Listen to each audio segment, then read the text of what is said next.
Safaricom recognizes that environmental considerations are not separate from its core business.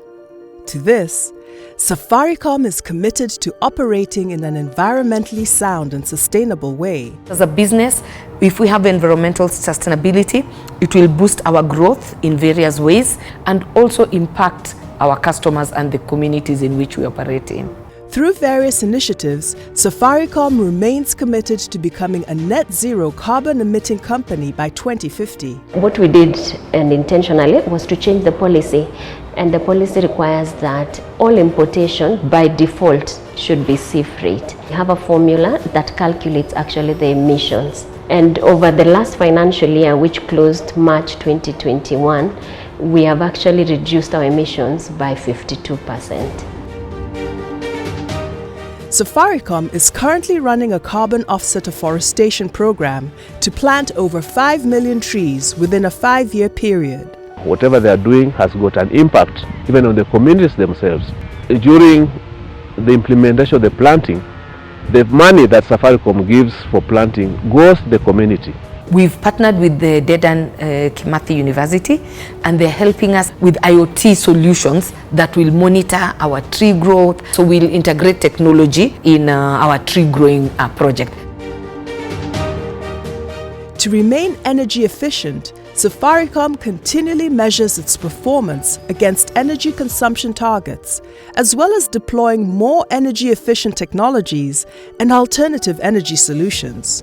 The push towards powering our sites with solar energy came when Safaricom signed into the agreement of achieving the science-based targets. But one of the biggest initiatives we've had is towards solar power projects. So far, from last year when we began the accelerated effort, we've done 344 sites. We are not going to stop there. A target of 4,200 solar sites by 2025.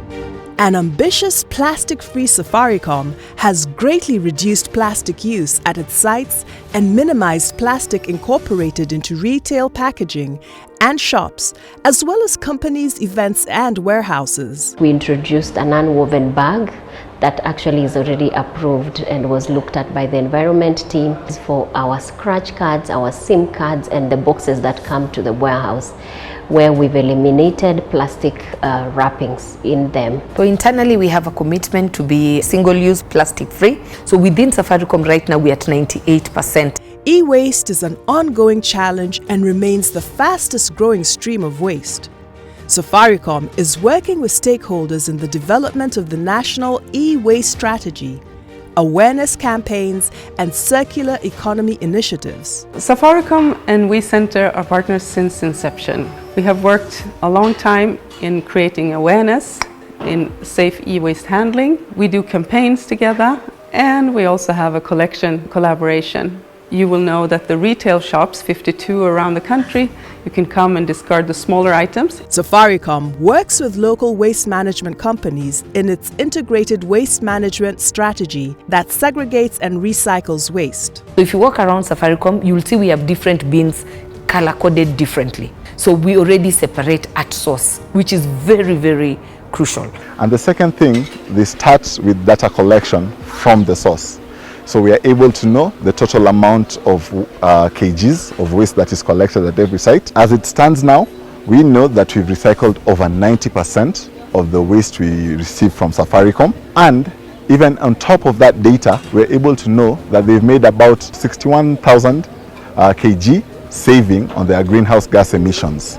To manage its environmental impact, Safaricom constantly measures and monitors performance against energy and water consumption targets. When I look at our facilities where we've put in intelligent lights, that ensures that if there are no people in the room, they are able to switch off.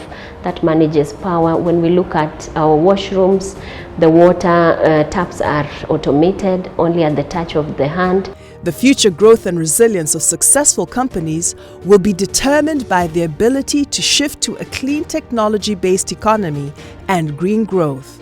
I want one day that people will sit down and say, the generation that lived before us loved us. They protected the planet for us.